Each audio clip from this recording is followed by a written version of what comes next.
On today's show, how Land Rover's chief of design is transforming its style.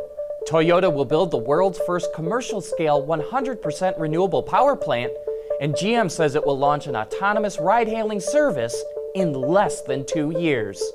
All that and more coming right up on Autoline Daily.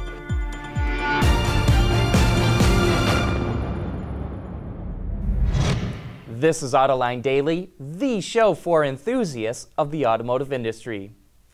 A little over a month ago, we showed you how Cruise Automation, which is owned by GM, is making impressive progress with its Level 4 autonomy, and it looks like we'll see those vehicles sooner than later. At an investor event, the president of the company, Dan Ammann, announced plans to launch an autonomous ride-hailing fleet in 2019. And more importantly for GM, Ammann says it can make a profit. He says by 2025, the cost per mile to use this service will be under $1, nearly a third less than it is today. Cost savings will also come from technology improvements. GM says the cost of next-gen LiDAR will be cut in half to about $10,000. And this is just another sign that self-driving cars are going to become a reality sooner than anyone expected. Toyota, one of the biggest proponents of fuel cell vehicles, just announced plans to build the world's first commercial-scale 100% renewable power and hydrogen generation plant. The facility will use biowaste to create water, electricity, and hydrogen. It will be located in California and support the company's operations at the Port of Long Beach. When it opens in 2020, the station will have the capability to generate 2.35 megawatts of electricity and 1.2 tons of hydrogen per day. That's enough to power about 2,350 average-sized homes and nearly 1,500 vehicles. The site will also supply all of its fuel cell vehicles moving through the port, including new deliveries of the Mirai and its fuel cell-powered semi-truck. A lack of hydrogen is one of the things holding back fuel cells, so this is an important step to try and tackle the problem. Still to come, Kia reveals the plug-in version of the Niro crossover. Autoline Daily is brought to you by Bridgestone Tires, your journey, our passion. Dow Automotive Systems, advanced materials that deliver better results. And by Lear, a global leader in automotive seating and electrical systems.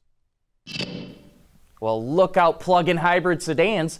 Kia just introduced the Niro PHEV, and it's pretty good. With a much larger 8.9 kilowatt-hour battery pack than the Niro Hybrid and a 44.5 kilowatt electric motor, the plug-in can travel an estimated 26 miles on pure electric power. And despite that larger pack, passenger and cargo space are the same as the hybrid. What is different is a slightly modified grille and surround, blue accents and some badging on the exterior, optional LED headlamps, and a 7-inch digital cluster. Power comes from a 1.6-liter four-cylinder engine, and when combined with its 6-speed DCT, it gets only slightly less fuel economy than the hybrid. The Niro plug-in is expected to be in showrooms before the end of the year. The identity of a car brand changes over time. For some, it's more dramatic than others. And at the LA Auto Show, Jerry McGovern, the design director and chief creative officer at Land Rover, took us through the brand's journey of transformation.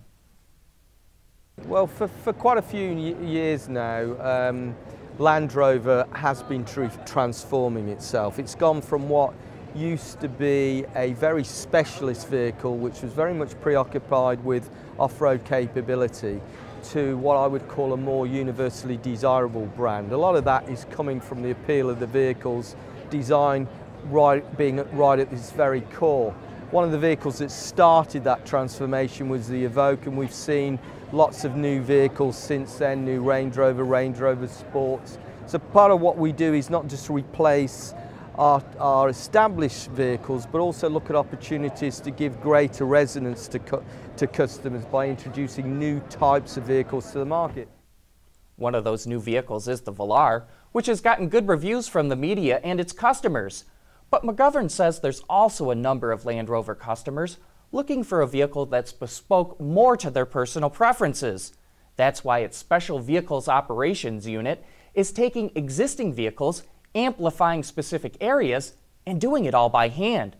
The SVO autobiography amplifies its luxury, the SVX ramps up off-road capability, and the SVR is all about power. And by adding all of these little design details, Land Rover is changing the nature of its vehicles. And if you'd like to see more from LA, check out our coverage of the show. You can find all of it on our website or on our YouTube channel. Coming up next, why Hyundai embraces the low end of the car market. We set up an obstacle course to demonstrate Bridgestone's Blizzak WS80 tires. Whoa! The advanced engineering of our tires helps you stop safely on ice. In fact, they stop 33% faster than an all-season tire. Wow. Yeah, we're not done yet. The entry level of the car market is often overlooked, but it's a large and important one.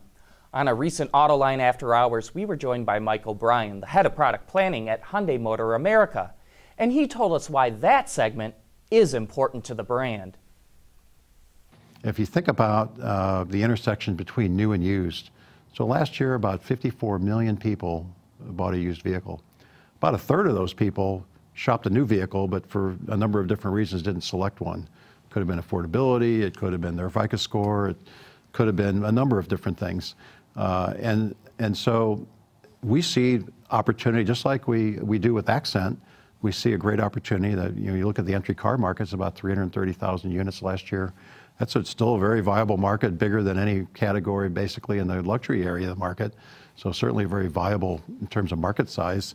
The same thing's happening on the CUV side of the market. There isn't really a lot of choices for people that are buying their first new vehicle, or they're buying their first vehicle at all when they get out of school and get their first great job. And so we want to make sure that our customers have a choice.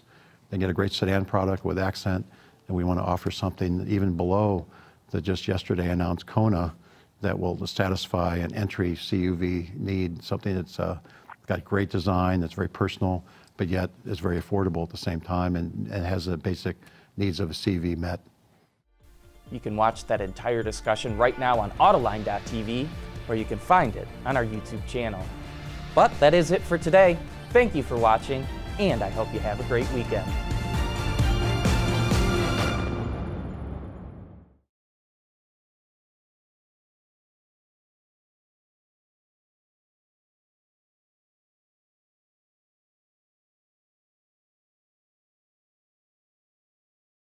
Wards is the industry leader for news, data, and analysis. That's why companies across the globe subscribe to our premium service, maybe even your own. Log in for subscriber access now. Check your company's intranet for details, and rely on wardsauto.com to keep you informed.